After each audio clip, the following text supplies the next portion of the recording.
My name is Dr. Alicia, and I'm going to get right into it. Today we are picking up where we left off. This is my book club, and we meet pretty often. Actually, I would like to meet every Sunday and discuss this book, How to Be an Adult in Relationships, 5 Keys to Mindful Loving by David Richo. And I've been working with people who enrolled in the Healing Haven program. I've had 2 cycles. In August, I'll be starting cycle 3 of Healing Haven, and it's so much fun. We just finished cycle 2 earlier today, and we talked about how to have a positive mindset. I really do think that this book really helps, I think, to explain all the things that happen to us. And so today I'm going to be reading from this book, but I'll be coming on here. I'm available next Sunday, so I'll come on here next Sunday to talk about how to be an adult in relationships. I love this book. It really talks about how we need to treat other people like humans. I feel like so much of what I see and observe, just politically, how people treat each other in this world, and even the way people treat each other in our homes. I think there's so much effort to dehumanize other people. And I know that hurt people tend to hurt people, but I would love to find some sort of foundation and basis on just basic human dignities being restored, and a wonderful framework with another therapist who clearly agrees with me on how to live in a way that's very peaceful. And I think that being an adult in relationships is something that our world needs to embrace. There's a lot of adult children walking around this world harming other people. So I would love to have this to be a foundation on how we need to see our pain, see each other, and how we need to treat each other with some dignity and basic human rights. I mean, this is where this is coming from, just basic human rights. We have been covering this book for quite some time, and this is my first time actually recording these conversations. So anyway, today we're going to talk about, on page 18, we're going to talk about, and we still haven't even gotten into the chapters of this book. This is really just kind of the epilogue. It's chapter 1, how it all began. We haven't even gotten to the meat of it. And the last time we met, we did talk about how to live the life of a Buddha. How to live a life of being mindful, of experiencing things in the way where instead of reacting to things from the gut, saying things from the gut out your mouth. Have y'all ever done that? I have. When I'm not in my mindful space, anything that comes to my gut, I have no filter. I'll just I'll just blurt it out. And when things like that happen, you regret because you haven't been mindful with how you're talking to somebody and presenting yourself to people. And we all are victim to this sometimes. So, I think that this book, in the last time we met, was a wonderful way to start to become mindful in how we speak to people, how we interact with people, all of that. So I just want to welcome everybody. I see JG in the chat. Welcome. And if you're here today and you're just joining us, one more time, I just want to say we are covering How to Be an Adult in Relationships. It is a book by David Richo. He's a wonderful therapist. I love therapists because licensed therapists, y'all don't know the training that we go through. It's not like I'm speaking from the gut, right? We go through an extensive application process just to enter a school that's going to train you on how to help others. And then you have lots of courses you go through. And then even when you graduate, after taking a whole curriculum of courses, you still have, that's where the practice really starts, right? And so years and years of study and practice, so I sort of understand and I love drawing upon what other therapists have figured out. So anyway, he does a wonderful job. I love the title of this book. I think we're going to get right into it. I'm on page 18, and it talks about a positive spin on how it was and is. So the very first thing he mentions is that it may seem like a sign of weakness to have needs. Actually, needs direct us to grow in ways we were meant to. Childhood yearnings for attention, acceptance, appreciation, affection, and the experience of being allowed to be ourselves are not pathological, but developmental. And I would say this does not only mean these are experiences you've had as a child. I think as adults, we still have these needs as adults. But a lot of what we have and a lot of the things that we see in media is that having needs and needing something and not having it, for a lot of us, we feel ashamed by it. Like there's something wrong with us because I have a need, an emotional need. It could be a physical need. It could be a materialistic need. Whatever needs that we have as children and as adults as well, there's always some shame just by having this need. It's like, what's wrong with me that I really do need a hug from my mom today? Or I really would love for my partner. I really need my partner to come and compliment me, or I really need for somebody to call me. I would really love to have somebody in my life that I can share my life with. Sometimes we look at that as a weakness. And I think that we need to start looking at all of our needs as is not a sign of weakness to have these needs, right? So it says, in trying to get a parent to pay attention to us.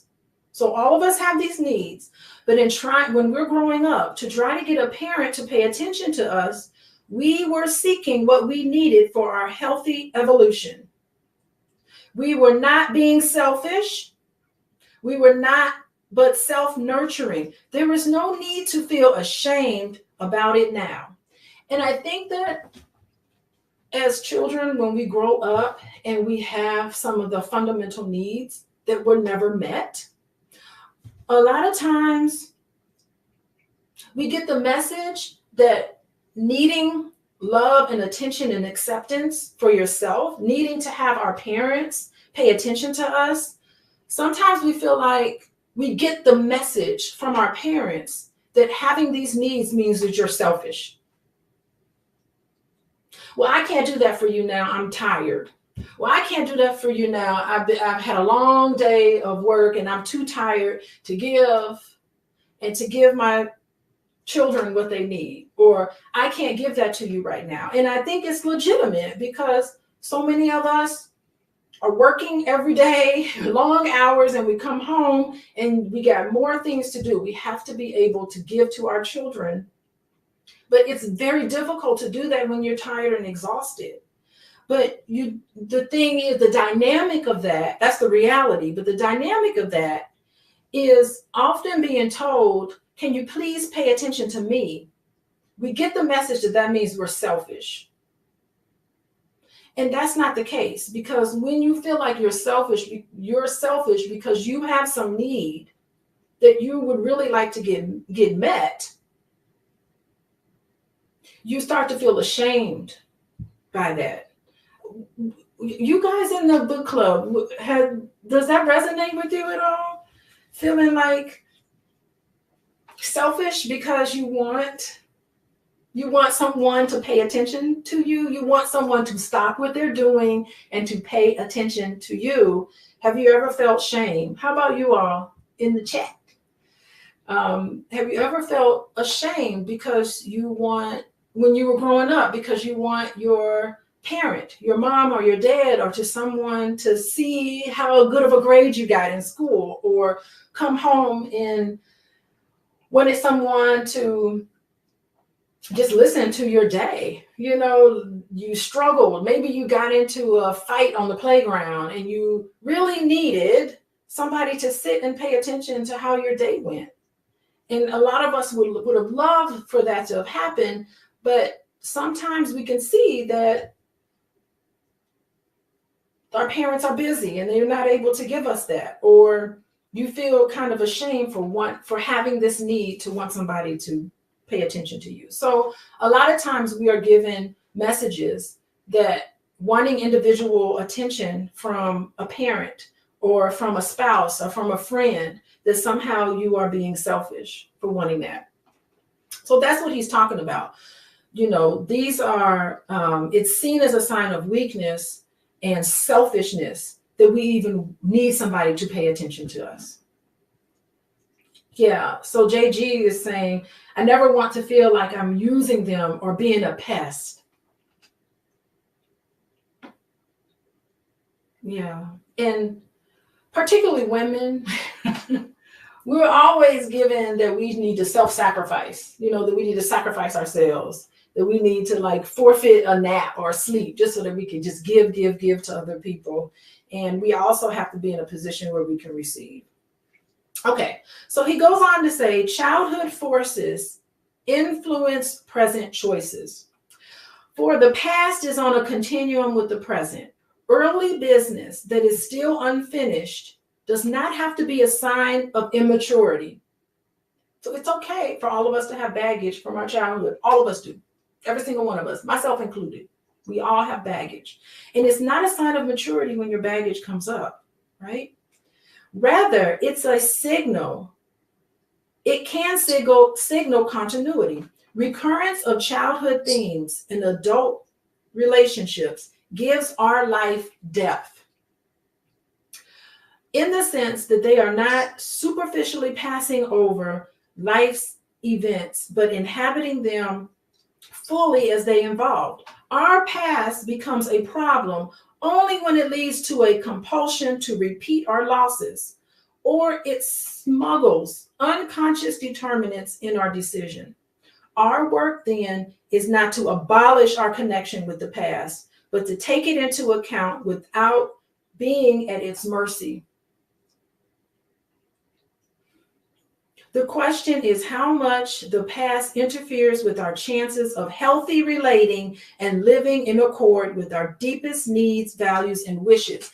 What he's saying is that you have to spend some time making the connection between what's happened in your past and how you function today. And that no matter what has happened in your past, not to be ashamed of it, not to be ashamed of some needs and wants that wasn't met, but to be consciously aware of the fact that you had these needs, they weren't being met, and thinking about how they show up in your life currently. And this happens for all of us. So the question is how much the past interferes with our chances of healthy relating, living in accord with our deepest needs, values, and wishes.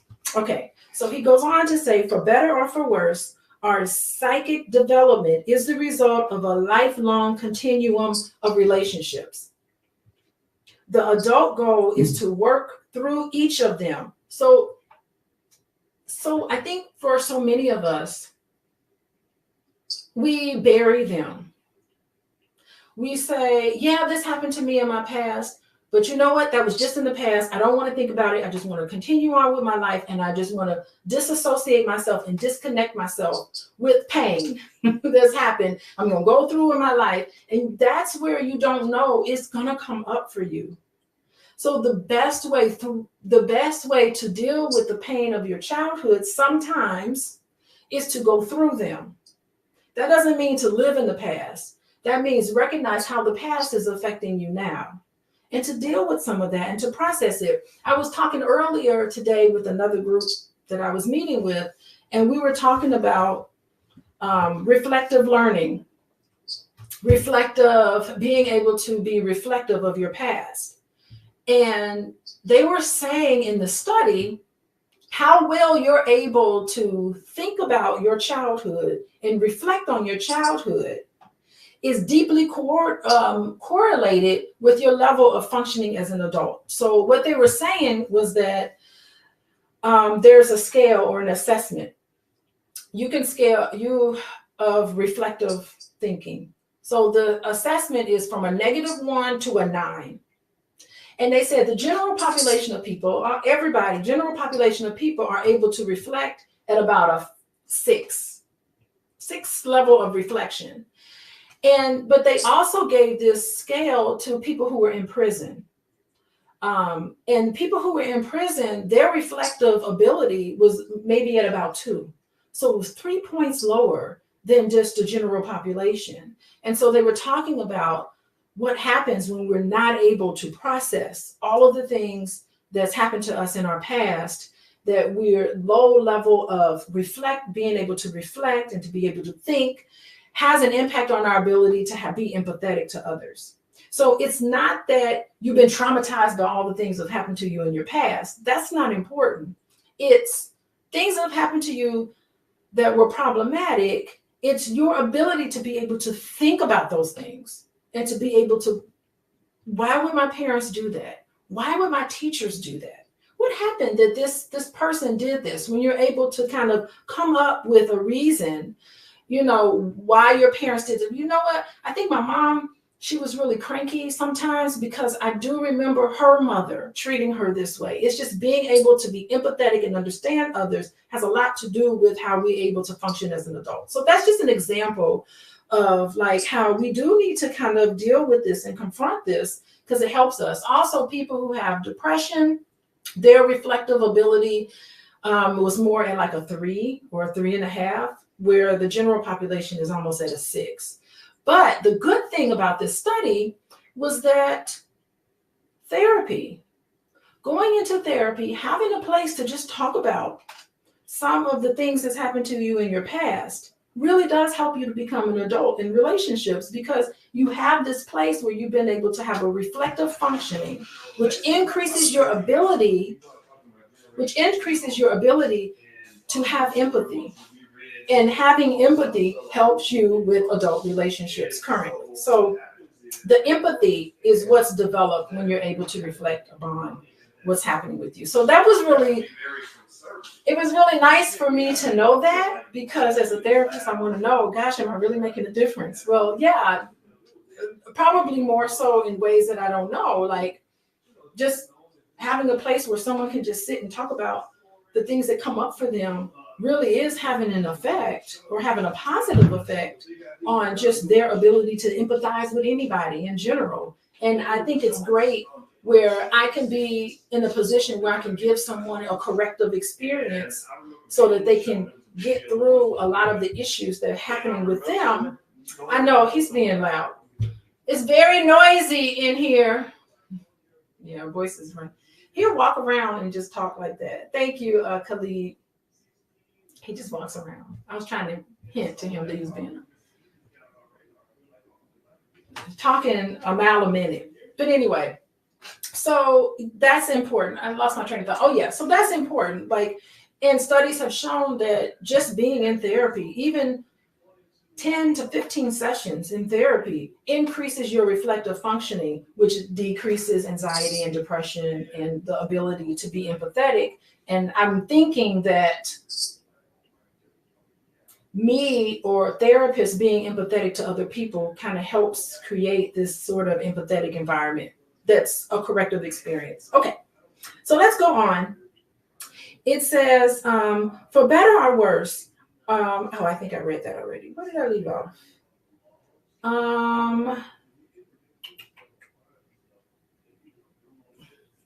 Okay, we wrestle with past relationships respectfully, like Jacob with the angel, until they yield their blessing. The blessing is the revelation of what we missed or lost. So the blessing is just in the realization of, wow, I needed this when I was growing up and I never got it. That's the blessing, that revelation. Can you believe that?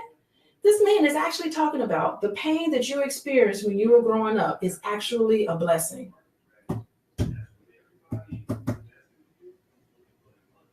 Yeah, I think that makes sense because pain is inevitable. Experiencing pain, all of us are going to. I'm not saying that it's a great thing that people are mistreated, but what I'm saying is that if you do enter into a situation where you do feel pain, I'm saying that these opportunities, if you process them and you deal with them, you can learn from them. So I'm not saying that this is great, that bad things happen to people, but I am saying that what this author is saying, that the revelation is a blessing. Knowing that gives us momentum to let go of the past and find need fulfillment in ourselves and in other people who can love us for affirming ways. Such love restores or repairs a psychic structure that was lost or damaged in early life. We can begin a coherent sense of who we are, which in turn makes it possible for us to love others in the same powerful ways. I like that because you are not your past. There's so many people who get online and they say, oh, you came from a broken home, so there's something wrong with you. Or you came from a home where your mom wasn't there for you. Or you came from a home where your dad abandoned you. And they try to pigeonhole you and put you into a box based on your past experience, as if it's a determinant of how you're going to live your life right now. And it's not.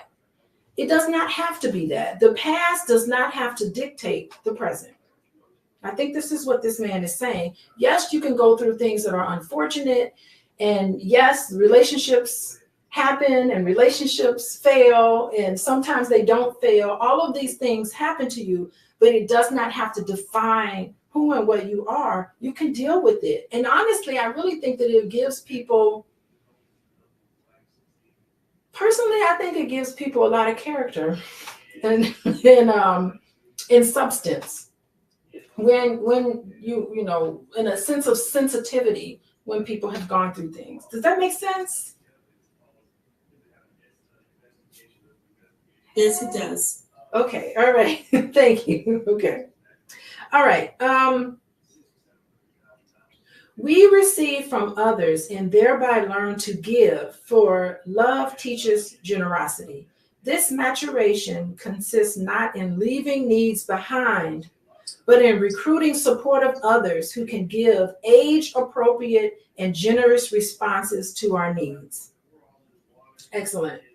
Among childhood habits, defenses, in particular, have been looked upon as signs of inadequacy and pathology. However, we need many of our defenses for psychological survival. We are defending ourselves from things for which we do not feel ready. For example, closeness or full commitment.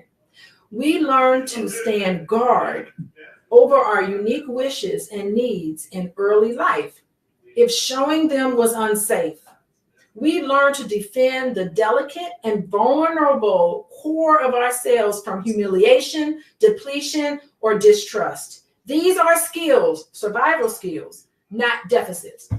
I really love that because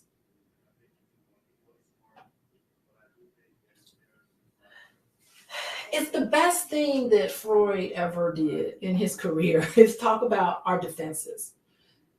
I think that when we were growing up, sometimes it's so painful to deal with disappointment, with anger towards somebody doing something that they shouldn't have done, or they didn't do something that they needed to have done. All of the disappointments that all of us have had growing up. I remember being 5 years old, waiting for somebody to pick me up somewhere, and my mom being late, and I'd be like, "Why were you late picking me up?" And she was like, "I was on the phone and lost track of time." And I remember thinking, "Dang, this lady can't get it together." Like all of these things that happen when you have disappointment. So that's just an example of a disappointment.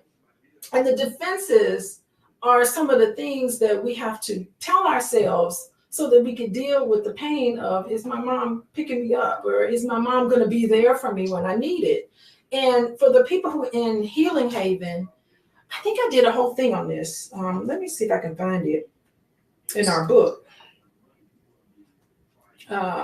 50 defense mechanisms. Yeah, so our defense mechanisms, instead of looking at them as pathological, our defense mechanisms really keep us, it really keeps us grounded. You know, it really should be a place where we are able to look at it and be able to say, you know what, I needed to rationalize.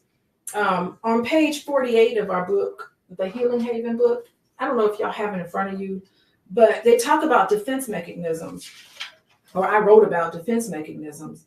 All of the feelings that we have: anger, fear, disgust, sadness, surprise, and happiness. Those are basic feelings all of us have. But anger and sadness are the two things that for a lot of us is uncomfortable to feel. And sometimes it doesn't make sense to feel anger toward my mom, for not picking me up like she was supposed to be, because when I came home to her, she had dinner cooked. You know, she had, there's so many other wonderful things that she's done. So in my childhood mind that thinks black and white, sometimes it's really difficult for me to kind of think about that. So I can rationalize it. I can say, well, it wasn't really that big of a deal. I wasn't really that sad that she didn't pick me up like she said she was going to do. It's really not that big of a deal. That's a great way to kind of like minimize, because if I had to deal with, this is just an example, if you deal with the pain of being abandoned, which is very painful for some of us, sometimes we'll just deny it, or we'll minimize it, or we'll just say, I've had some experiences where I'd be like, I forgot about that whole thing. That was really terrible. Well, I just kind of suppressed it, right? We suppress some of the things. And some of that is the defenses that we have to do to kind of like deal with things that are painful. In that moment, it was appropriate to do. Now, I think the issue, and I'm wondering if he's going to get to this, I think he will. These were survival skills, not deficits in the moment, in your past, that you needed to do. Now, I think where it can become problematic is if you continue to adhere to these defenses when you're an adult and you're reacting to somebody as if they were your parent, but they're not. You're holding on to these defenses, right? Okay, so let's read on. I think we're going to get to that. If we feel unsafe as children, we may still feel that way and still be using our old defenses. Yeah, so he does get to it.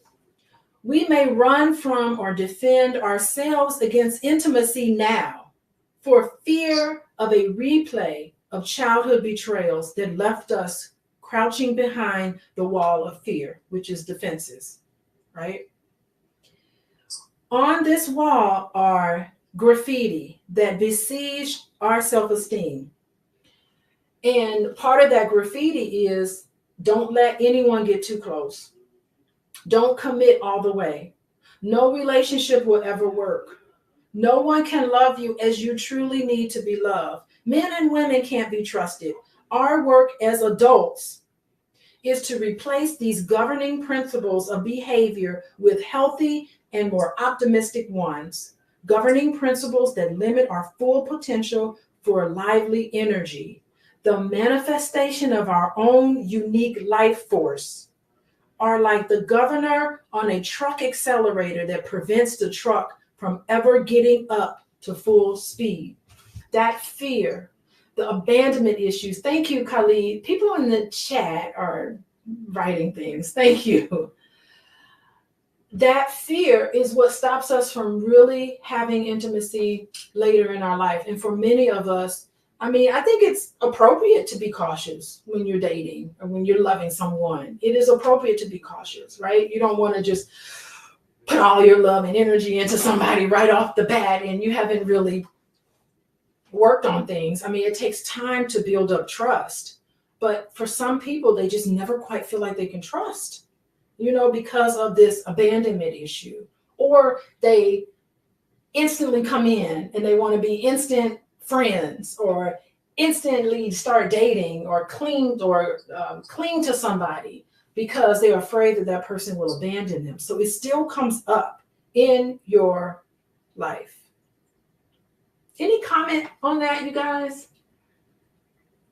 I see you all in here. You're shy to talk. People in the chat are talking. How about you all in the chat? Khalid talked about abandonment issues. Yeah, abandonment issues are tough. You know, are you going to be there for me? There's a lady, oh my God, may she rest in peace, Sue Johnson. She's a fantastic lady. I've taken a lot of her trainings. Sue Johnson, you're nodding, right? Sue Johnson recently died. She passed away, and that lady was phenomenal. What a great teacher. And she talked about couples therapy. She said every single argument between a man and a woman, or a man and a man, every single argument between any couple is boiled down to one question. Are you going to be there for me when I need you? And it's funny because when you first hear it, you're like, nah, it ain't about that. It's not about that. But she goes through in her training and she videotapes herself meeting with couples. And I've seen all of her videos, and she'll boil it down. She'll have a grown man in there in tears talking about, yes, I really deep down feel like I don't want my wife to leave me, or I don't want this. Like, she has really been able to use attachment theory the way this gentleman does, David Richo, How to Be Adult in Relationships. She's able to use it in married couples or dating couples, and she's been able to pinpoint exactly what it is, how to be an adult in relationships. And that she boiled it down to that simple question that comes up for people: attachment. Are you going to be there when I need you? If I am sitting at the dinner table at your parents' house and your mom says something to me that is insulting, are you going to stick up for me? Are you going to protect me? If I call you and I'm sad about something and I need to talk to somebody about it, are you going to stop everything and address my needs and help me with this, or are you not? And she has been able to remarkably talk about every single argument between a couple boils down to that one question, and she's amazing. Sue Johnson, may that lady rest in peace. Ashe to Sue Johnson, because she had helped out a lot of people. And she's Britain. She has this accent, and I think sometimes the accent kind of throws people off in listening to her, but I love her work. So she talks about attachment. Anyway, the wall of fear, right? Most of us have unrelenting longing for whatever is missing from our childhood. Every intimate bond will resurrect these archaic yearnings, along with the terrors and frustrations that accompany chronically unmet needs. This is the reason why I feel that every intimate relationship you've ever been in, on some level, is the exact relationship that you needed to have in that moment. Because on some unconscious level, you picked that particular person to be with because you needed to work through some issues from your childhood. Why are you so attracted to that person? There was some issue that you needed to work through.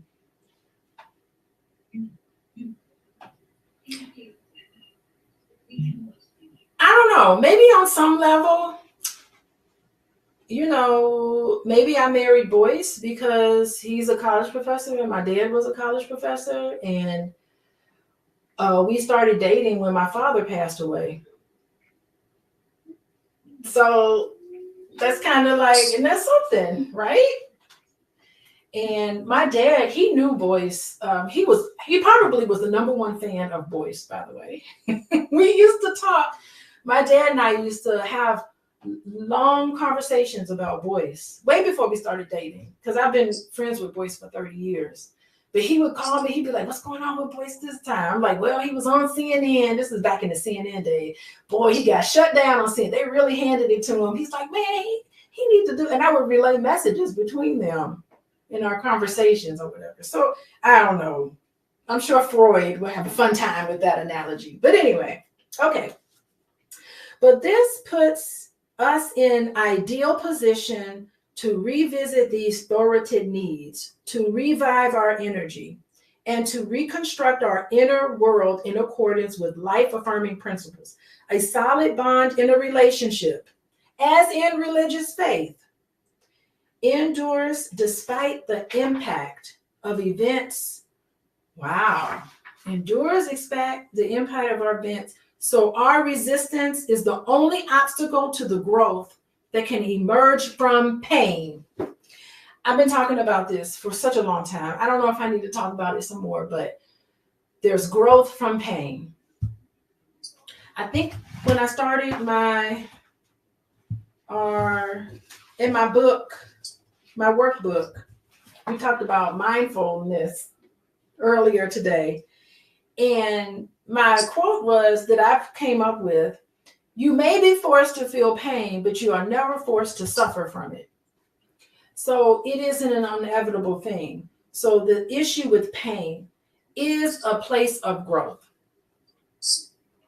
Or it could be suffering. It's up to you to decide. But the pain that you experience in your life, a lot of times you can't decide that. But what you can decide is whether you're going to take that pain and grow from it, or if you're going to take that pain and suffer from it.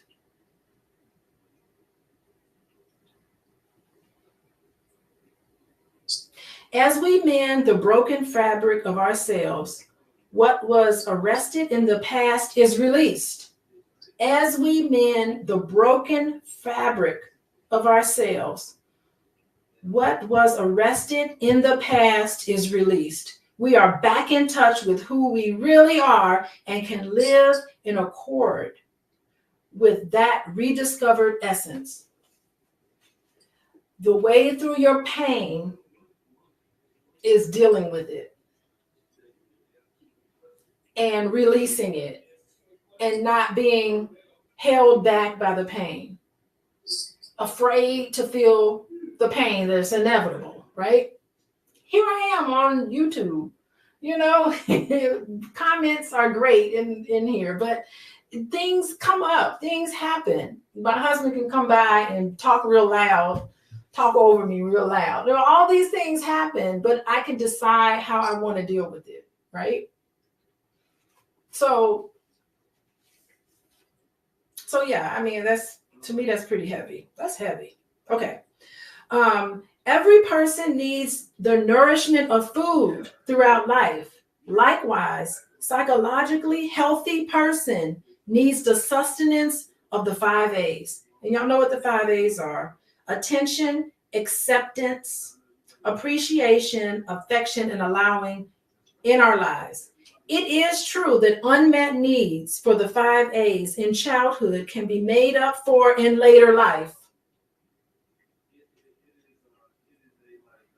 In the sense that they cannot be fulfilled so absolutely, so immediately, or so unfailingly that absolute immediate fulfillment of needs by one person is appropriate only to infants. But needs can be fulfilled in short or long installments throughout life. Yes, you find moments of where all of your needs are met, right? You're in a relationship with another person, and it ain't always going to be great, right? We have to be realistic. You're always going to have issues in your relationships, but what you need to do is cherish the moments where things are going smoothly. Because circles, one of my favorite songs is by, y'all download this song by Robbie Fitzsimmons. It's a white boy. We're transcending race here. He's got a song, Robbie Fitzsimmons. He's got a song called Circles. And Lord, he was on to something, because that's what happens. You have moments where things are going wonderfully and all of your needs are met. Cherish those times, because there will be some problems happening. You will experience pain. There will be things going on. Being an adult in relationship is being able to realize that things are going to get missed. You're going to feel some pain. You will in a relationship, your spouse or your partner will get it wrong. You know, it'll be like y'all will miss each other. You'll be mad at that person because they didn't done something. That's inevitable. It's the wonderful way that human beings are with each other. Okay. So you have, but in the midst of it, you know you're going to get it in doses. So it ain't going to be like that. It's not going to be rosy all the time. That's what he's saying there. Okay, and this is what he says. The problem is not that we seek gratification, but that we seek too much of it all at once, right? What we did not receive enough of before, we cannot receive enough of now. We did not receive enough of before. What we did not receive enough of before, we can't receive enough of it now. It's not over for you. I remember I was working as a social, when I first began my work as a social worker, I worked in schools. I worked in a school in South Side Chicago. And I remember talking to the kids about college or whatever. And we were having this conversation. And one girl was just like, we can't do none of that stuff. We live in the projects. Just because we live in the projects mean we can't do none of that stuff. We ain't going to be able to go to college and do all that stuff because we live in the projects. And I'm like, listen, just because you live in the projects, I mean, you're never going to become anything. Like, she really believed it. She used to tell me that. We live in the project. And I would be like, nobody knows you live in the project. If you went to college, filled out this college application, because I was helping some students process their application. And so if you fill out this college application and get into college and do okay on your ACT scores, you can go to college. No one knows you're from the projects unless you say you're from the projects. Like, you are not defined by some project girl, but she had embraced and just thought that projects was her life, and that's what she was going to be. That's where she was always going to be. Interestingly enough, those housing projects are gone, you know, so God knows where she is now, but you know, they knocked them all down and built really nice house. I wouldn't even recognize that part when I go there nowadays. It's really kind of sad because there were some beautiful people there who lived in the projects, but I don't know where they are. But she really thought that being a project girl was who and what she was, and she was defined by that. But you know, and I would be like, come on, you don't have to be defined by. You can pick and choose what you want to be. Your past does not have to define you. There's no shame. You shouldn't have shame dealing with that. Not to be proud of the fact that you're from the projects, but it's just saying that, okay, that was my past. That was who and what I am, but it doesn't have to dictate my future, right? So no matter what you experienced, it doesn't have to have a hold on you. And instead of pushing it down and repressing it, at some point, you need to work through the pain. I think that's the biggest thing for today, working through the pain. Okay. We do not outgrow our early needs, whether they become less overwhelming, and we find less primitive ways to fulfill them. For example, an infant may need to be cradled and carried, while an adult may be satisfied with a supportive remark or a kindly glance. Sometimes a lifelong need can be fulfilled by such little moments of mindful love. However, we still need to be cradled at some time. So we all need. You want to say something, Karen? Yeah, I wanted to say, Dr. Alicia, that I like how the author says that the processing of the pain is the good part. The pain itself is painful, obviously, yes. But the blessing in it is that we get to process the pain, and in processing the pain, we also get to change our mindset, which is what we worked on earlier today, is retraining our mindset to not stay stuck on the problem. Yes. To not stay fixated and stuck in the problem forever, but to find the silver lining or reframe what the problem is. And so that's what we talked about, and we worked on looking at the positivity, the positive aspects of the problem, and finding out what can we do about it. So yes, like with the young lady who came from a bad neighborhood or whatever, the silver lining may be that if she gets accepted into college, if she was able to apply to a college, university, and get the acceptance into the college, the silver lining or the reframing is that she has been accepted into college, that she can have a brighter future, yes, that she can develop a better life for herself. So, you know, again, it's what my takeaway is to not stay in the problem, to refocus our attention to the solution, the silver lining, and reframing it so that we can, again, that ties into our gratitude, our mindset, what are we grateful for, how can we find, you know, the solution to the problem. Yeah, I mean that's it. And again, that's a beautiful way of saying what I've been talking about, suffering from our pain versus growing, you know. Like that is beautiful. Yeah. Thank you, Karen, for sharing.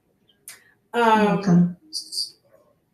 If our emotional needs were fulfilled, he goes on to say, even if our emotional needs were fulfilled by our parents and caregivers, we emerge from childhood with trust that others can give us what we need. So if we have these emotional needs that were met, we emerge from childhood thinking that, you know, others can give us what we need. So you can be, sometimes people can be too trusting, right? We can then receive love from others without distress or compulsion. Our needs are moderate. We can trust someone to help fulfill our needs while we help fulfill theirs. This provides a foundation for a lifetime of intimacy and equanimity. Yes, it does, you know. So just knowing that people who feel fulfilled growing up, you see the world as trusting. People who have not gotten their needs met growing up, you see the world as suspicious. You ever met people where they say, I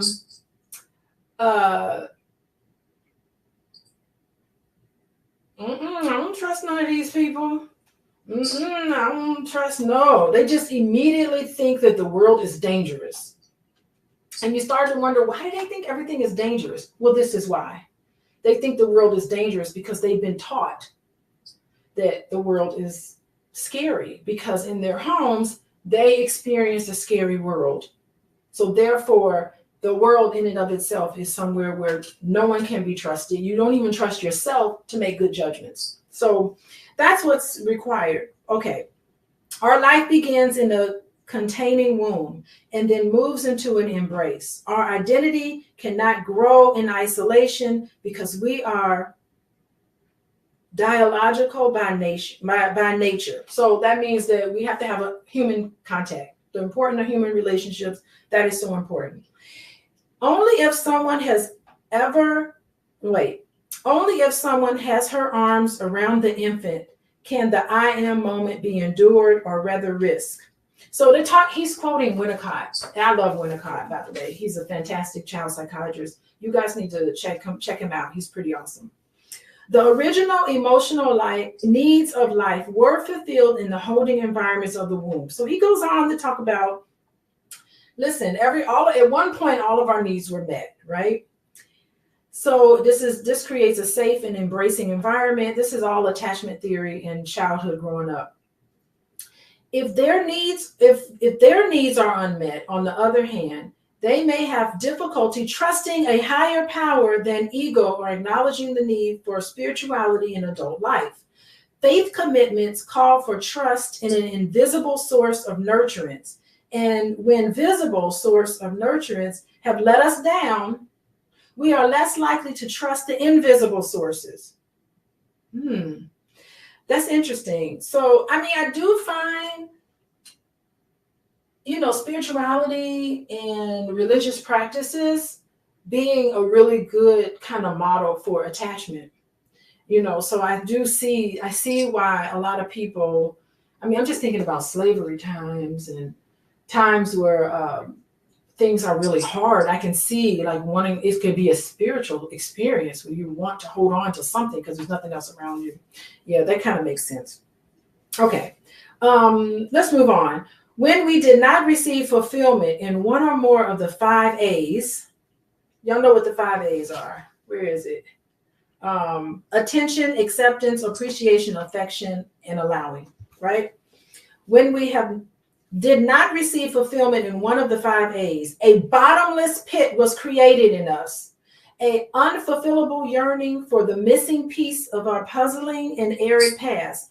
Mourning in an unfulfilled childhood is painful. He's going back to this pain, the pain that we experience. We fear grief because we know we will not be able to control its intensity, its duration, or its range. And so we look for ways around it. Instead of dealing with the pain, we look for ways around it, right? But engaging with our grief, you have to grieve your childhood. Your dad wasn't there for you when you needed him to be. You have to grieve that loss. Your mom treated you poorly. You have to grieve that loss of having those 5 A's met in your life. Engaging with our grief is a form of self-nourishment and liberation from neediness. Paradoxically, to let ourselves experience our wounded feelings fully places us in the path of healthy intimacy. You have to deal with the pain, or you'll never, ever be able to have a healthy relationship. And you know what? Honestly, I think that this is why so many people turn to addictions, shopping addictions, porn addictions, substance abuse, alcohol abuse, everything to kind of numb yourself out so you can't deal with the things that are happening for you. And it's a learned ability of these defenses. The defenses are there because they protected you when you were young. But when you're an adult, I think that you have that responsibility to deal with what's going on with you head on, or it will haunt you forever. And nothing is costly and pricely, and nothing destroys a relationship more than addictions.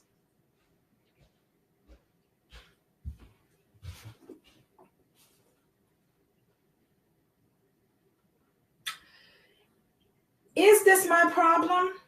Have I been afraid to grieve what I did not get from mom and dad, and so have demanded it from partners, strangers, and innocent bystanders?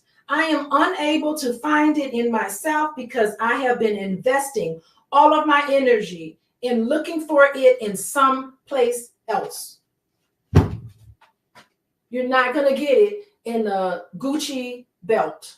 You're not going to get it from driving a fancy car and from all of the external things that you think can make you worthy. You're definitely not going to get it from how much money is in your bank.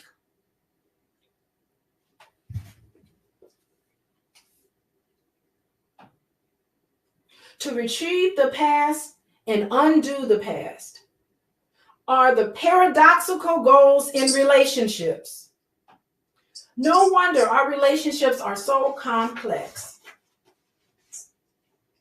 But their complexity is not about the transactions between two adults, but the fact that such transactions ever begin.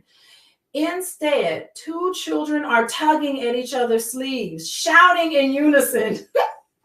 This is what two married couples look like to me. Two children trying to get each other's love and attention. It's so great. It's like being married means, will you be my friend? Yeah, I'll be your friend for life. Will you be everything for me? That's what two married people. And it's funny because when you bicker with each other, it's like you really do regress. You go back to like children bickering. It is really amazing how adults be regressing, bickering. This is quite fascinating. Look what happened to me when I was a kid. Make it stop. Make it better for me. In effect, We are asking an innocent bystander to repair a problem he or she has no knowledge of and little skill to repair. That's deep down inside what you're asking for in your partner. And all the time and energy that goes into that transaction distracts us from the first part of our work, repairing our own lives, which may require some work in therapy. He's telling you right now in this book that sometimes you have blind spots. And a really keen therapist will be able to look at you and will be able to connect the dots, give you that reflective functioning. You want your reflective functioning score to be up.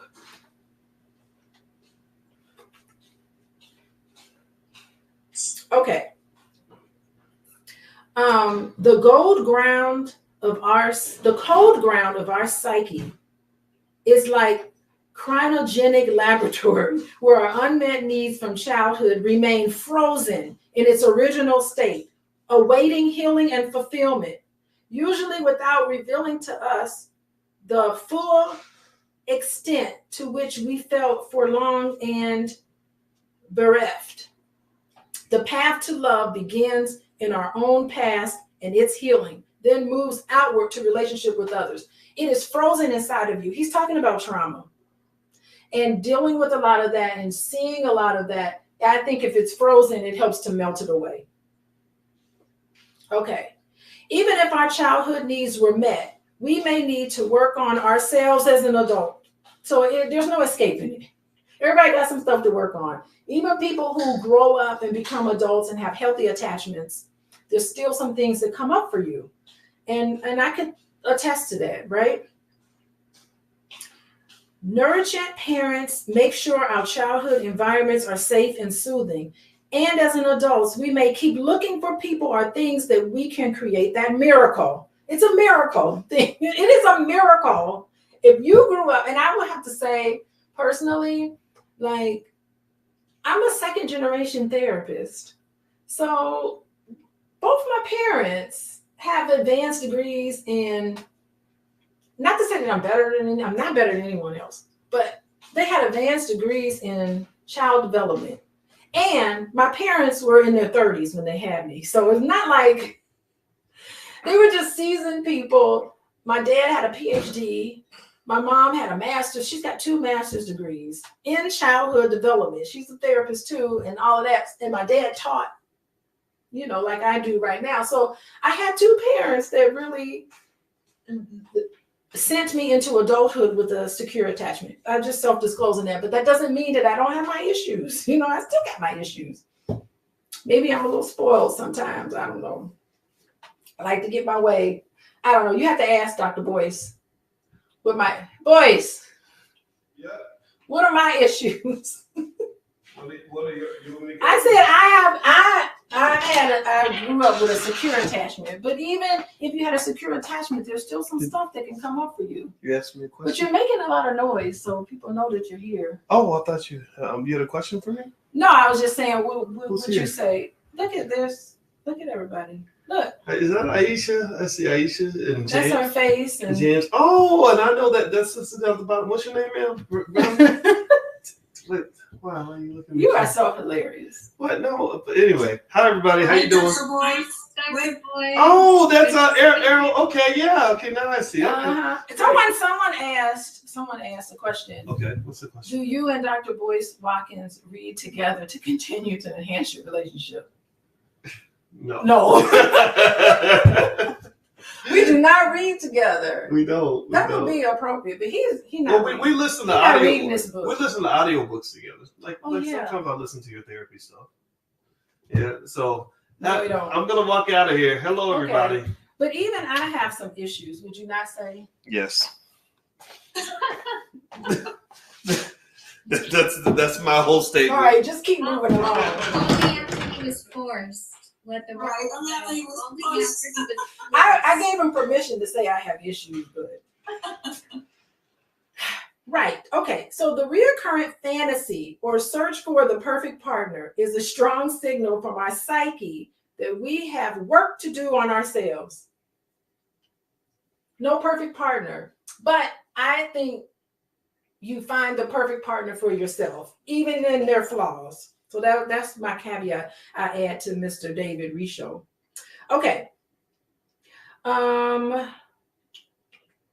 Okay, the perfect partner is the mirage we see after crossing the desert of insufficient love. So mirages is false. It don't ever happen. Like a mirage is, like on a desert, you think, uh-oh, I'm thirsty, and that's water right there. And you get up to it and it's not water. That's the mirage that we have in relationships. We think this person is going to complete me. Y'all remember what movie was that?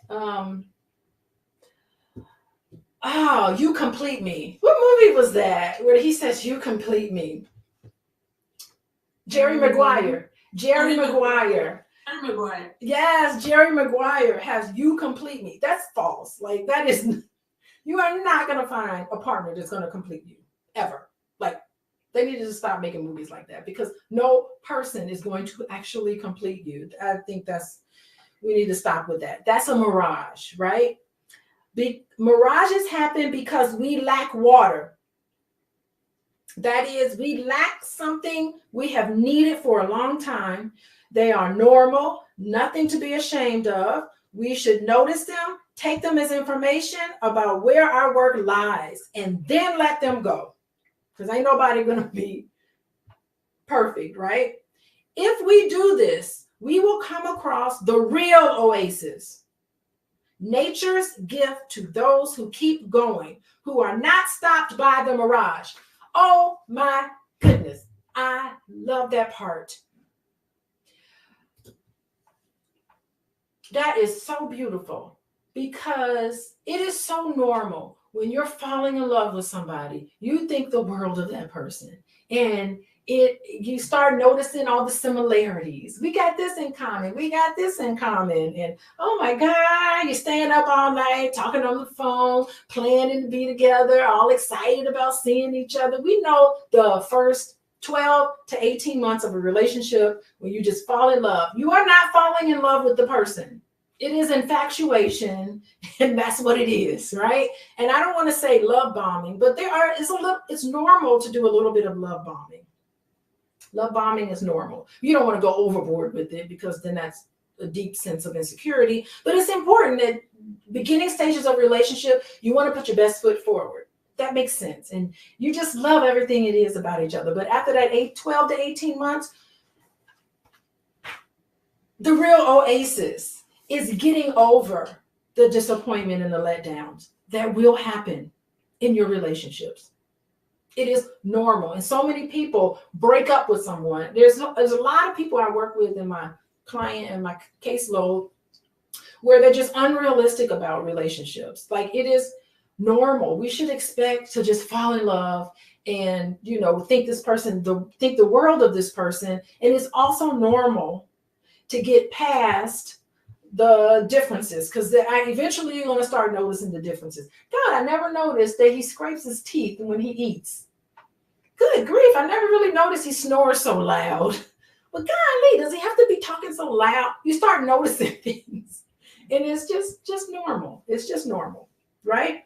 But what we don't understand is that the true gift is the other side of that. That's where true love and true intimacy happens when you are able to love someone through their faults.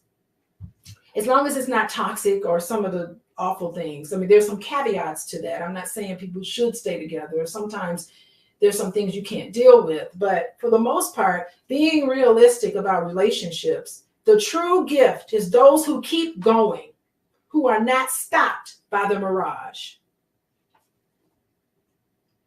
Yet it is a given of life that nothing is permanently and finally satisfying.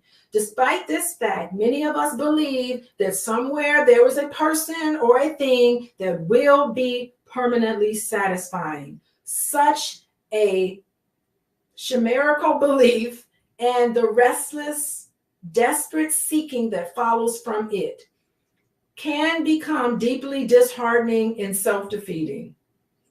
In mindfulness, though, We can surrender to reality with all its impermanence and frustration. And from that position of surrendering, something wonderful, encouraging can happen. We find that we want a partner who walks beside us in the world, not one who will change its given or provide an escape hatch from them. That's the commitment. Someone who's going to be your companion, even through ups and downs. And to have that in another person is a blessing, even in their faults. We will find a pleasing balance between surrendering to the given of the fundamental unsatisfactoriness of life while maximizing our opportunity for contentment. It is our discovery of the fallacious past. He's really working his vocabulary right now. He's using SAT words here. Where was I? For unsatisfactoriness. Okay, fallacious past between the snowy peaks of disillusion and despair. From this point of view, moderate need fulfillment experienced in days or even moments becomes satisfactory. Moderate is the key word for giving and for receiving the 5 A's: attention, acceptance, affection, appreciation, and allowing. A nonstop flow of them would be quite annoying. So if you got it all the time, if I would stop everything and just give my partner, give Boyce the 5 A's, he'd be like, lady, get out of my face. You've been up under me too long. Like, we don't need it all the time. You just need it. And if he was all in my space all the time, I'd be like, okay, I need a break. I think we need a break from each other. I love you, but I need a break. So it's okay to say that. You're not supposed to be all wrapped up in each other all the time. It's normal. You need a break from them. Our fantasy mindset makes us long for just what we would soon flee. Hence, what seems like an unsatisfactory compromise is actually the adult's best deal. The hospitable sanctuary and the generous waters of an oasis can be enjoyed for one day or many. So it's not like you're going to get your fantasy relationship 100% of the time, but sometimes you'll get it. Sometimes there'll be moments where, we actually had a really good time today. I'm going to appreciate this. Okay, you kind of got on my nerves today, but we'll try again tomorrow. You know, this is just realistic, right? Sooner or later, they will cloy, and our hearts will long for what comes next. The desert and what lies behind it. Whatever their mystery or hardship beckon, and they cannot be evaded or renounced. Journeying is built into us no matter how beautiful our home. The idea, it's a journey. You're always on this journey of ups and downs, right?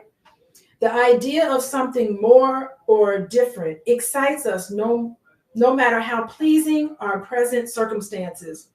Okay, so he's going on about, he's using lofty words at this point. I can skip the lofty SAT words. So lastly, here's what we're saying. As long as you hold on to wanting something from the outside, you will be dissatisfied because there is a part of you that you are not totally owning. I promise you, I don't understand. Like, I know it's great for women to pay attention to their, what they look like and all of that. But I really do wonder, with all the plastic surgery, with all the BBLs, thinking I got to do and be a certain way to look a certain way.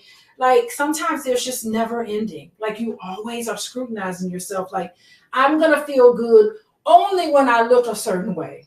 Not when you look like yourself, because I promise some of these women, they don't even look like themselves anymore. Now, I do have on blush and a little bit of lipstick. And I mean, so there's, with reason, right? Not that I want to change the way I look, just look like a totally different person, because you're holding on to something on the outside.